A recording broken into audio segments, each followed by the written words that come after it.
sun sets on London one last time, he will unleash his demonic brood onto the streets. And should no one stop him, this city will be consumed by a horde of nightmare creatures. When it comes to horror, I am a pussy. In fact, I'm a pussy about most things, but I'm really pussified when it comes to scary things. Took this girl to see The Ring back in college, spilled her cherry coke in a fit of panic and terror.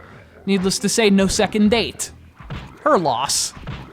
Anyway, I mention this because if something's even remotely scary, I usually leave some kind of waste material in my pants as confirmation. That didn't happen with this game. My briefs had nary the slightest hint of moisture in nightmare creatures. Yes, I wear briefs. Of course, she didn't get to find that out. Yeah, I can't really say if it's the dated technology or the fact that it has a name as hokey as nightmare creatures, but this game isn't scary. Maybe it was when it released in 1997, but in 2013, not so much. Not even for me. It may have come during the horror game boom of the late 90s, but this is actually more of a hack and slash action game dressed up like a horror game. And it's kind of awesome.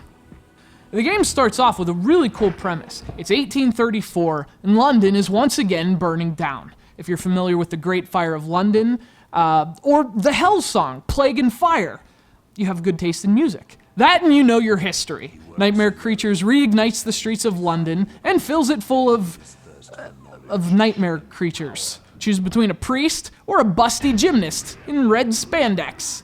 Why is there even an option?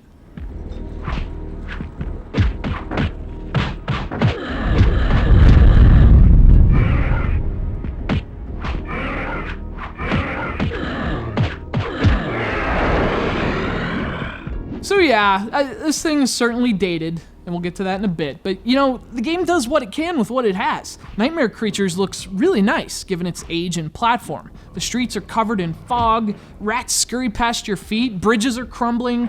In fact, it's not that the game isn't scary because of its outdated graphics. The graphics convey exactly what they should. Fun, campy horror. It's like a B-movie for your PlayStation. But unfortunately, there's one thing about Nightmare Creatures that is outdated in a bad way, and that's the controls. It uses one of the worst pieces of game design from late 90s horror games. The idea that direction should be relative. Specifically, the up button moves not up, but in whichever direction you're facing. I realize some folks defend that, but look, it's inherently more cumbersome than the alternative. And anything that makes a game more cumbersome is bad game design. But you know, that's really the only problem I had with Nightmare Creatures. The gameplay is basic hack and slash combat, and most of the enemies can be beaten simply by mashing attacks, which waters down whatever horror was there to begin with. But hey, I had fun with it. Sure, some of its design ideas have been buried in the past, and for good reason, but when it clicks, this is a fun hack and slash game with cool monsters, a fun mood, and red spandex. Grazie to Alex from Italy for sending us Nightmare Creatures for the PlayStation.